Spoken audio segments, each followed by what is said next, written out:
Hey everyone, okay, so makeup trends that need to go away in 2019. Now, of all the videos I've made on this subject, they've all been about makeup. This one is not. So here are the trends that need to go away in 2019.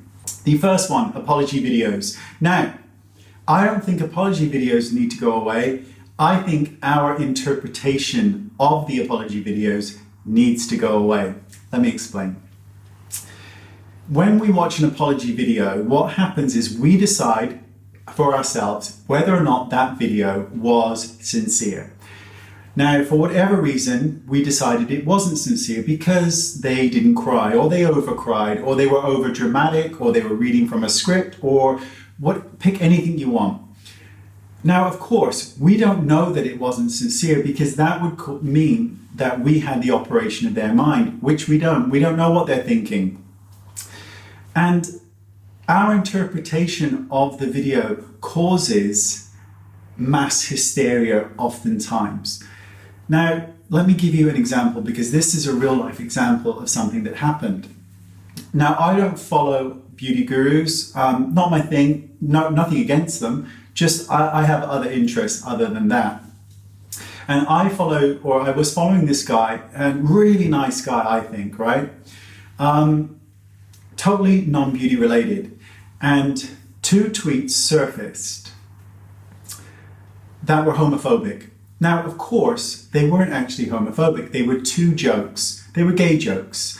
That was it. And as a gay person, I was not offended by them in the slightest. But these two jokes, or homophobic remarks as they were referred to, caused this person to become, or caused them to get destroyed. Now, there were over 70,000 tweets, and these two jokes were over 6 years old.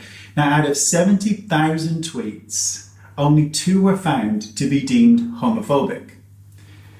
That percentage is so small that it is ridiculous, and daylight is the most wonderful disinfectant. If that person were truly homophobic or racist or whatever, it would seep through because it always does. And I sat back and watched as this really nice guy was destroyed, and the glee and the joy that people got from destroying him was absolutely horrific. I did not understand it. His apology video to me sounded incredibly sincere, but apparently not. And the joy and the glee, it was just absolutely horrifying. Clean hands. So going back to that apology video, people leave comments. You know what it's like, we get them all the time. I get them all the time. They're not nice. Some of them are absolutely vile, but we put up with them because apparently you have to put up with them, because what other choice do you have? You could disable comments permanently. It's an idea, and it's certainly a thought, and one that I don't think is necessarily a bad thing for some people. Now, on that apology video, the very first comment, the highest one with the highest amount of likes, and it had over 3,000 likes on it, was a load of expletives and then the words, "I'm here for the funeral." And I found that so offensive. The joy that somebody was getting from watching somebody else get destroyed. And we all watch these videos, right? Because we are just glued to the drama. And we go through the comments and we're happy as Larry watching as people are being torn apart. Now, I decided to go on to this person's comment, and I found them on Twitter. Sneaky me. So I decided to go through their feed and have a little look around. Guess what you would find? Somebody without clean hands. Guess what? We're human. We don't have clean hands. So bear in mind that this person had left the highest rated comment on that channel, having a go at the YouTuber for being homophobic, and in his Twitter feed, there was homophobic remarks over and over again. And there was one that I found so offensive, and it had a lot of F-bombs, the C-bomb, and at the end of it, it had the words, "flaming faggot." Now, little history lesson. I don't know if a lot of you actually know what a faggot really is, but it's wood, it's twindling. you would pop it into a fire to keep it going. That's what a faggot is, or faggots are multiples. And in the Middle Ages, they would burn witches at a stake. They also killed homosexuals too. But a homosexual was considered to be so low that they didn't even deserve a stake, and they were just thrown directly into the fire with the faggots. Hence the term flaming faggot. See, not quite so fun when you know the backstory.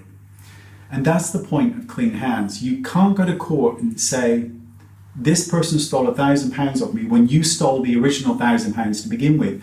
But we're human, we make mistakes and we say and do things. We don't have clean hands, yet we're so quick to judge somebody else when we're not clean ourselves. Youre the Troll. If I were to make a video on something jolly, it would get some views.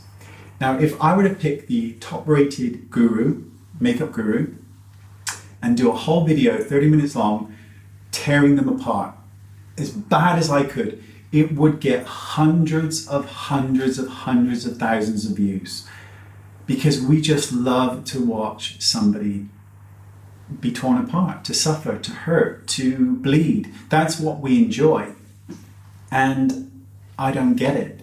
I really don't understand the fascination in wanting to see somebody torn apart. And we know what to look for with the comments with trolls, but they are insidious and they are everywhere. And they pick up momentum because when you respond to it, the comment, you're generating more and more of it, and they multiply. And I find it horrifying. What happened to this guy was absolutely, in my opinion, disgusting and outrageous that it was allowed to happen, that nobody stepped in and did anything or offered help, because this guy did nothing wrong, not really, but was treated as if he was the worst person on earth because of all these trolls who, I don't even know if they truly believed that their cause was right or righteous, but they just attacked and everybody just sat back and enjoyed the show. Moral grandstanding. Now, let's give another example of something different. Imagine if there is a guy and he's standing on the top of a rooftop and there are thousands and thousands of people cheering and clapping and goading him to jump. You would be horrified if you saw that in real life, right? If somebody is already in a fragile state where they are low, now bear in mind that if you are watching a YouTuber who is fairly famous, chances are that their income is generated from YouTube as well. So if you have a husband or a wife and they have an affair and you decide to divorce them, that's great. But you're not going after their job. And with YouTube, we're trying to destroy the person in their entirety. So not only them, but their source of income. So if they've made an apology video or whatever it is, chances are they're already feeling depressed. And then imagine thousands and sometimes tens of thousands of people coming at you. It can be quite horrifying. And I honestly believe that it is only a matter of time before somebody does something so drastic to themselves because of the comments that it can't be undone. And that is where it's heading, because how can it not? I mean, truly, how can it not? And oftentimes, the apology videos are coming from youngsters or younger YouTubers. Now, when you are very young and you're riding high on that wave of fame and celebrity and euphoria, if you're riding a 50-foot wave, there is only one way that can end. And we are sat back just doing this, just waiting for it to happen. I don't understand it. This year we've seen lots of apology videos. We've seen lots of people fall and burn and try and rebuild. And whether or not we want to let them, I can't say whether you should or you shouldn't, but I believe in a second chance. And a third, not so much. I've been bitten more than once that way, but I still believe in second chances for the majority of things. Not everything, but the majority of things. I believe in kindness. I believe in being a good person. Now, maybe it's because I'm 40 and I'm older, Or maybe it's just because I know right from wrong. I know what homophobia looks like, and that person was not homophobic, but they were destroyed nonetheless for the sheer sake of enjoyment and entertainment. And that is what I would like to see go away in 2019. Thank you so much for your time, and I'll see you all next time. Bye-bye.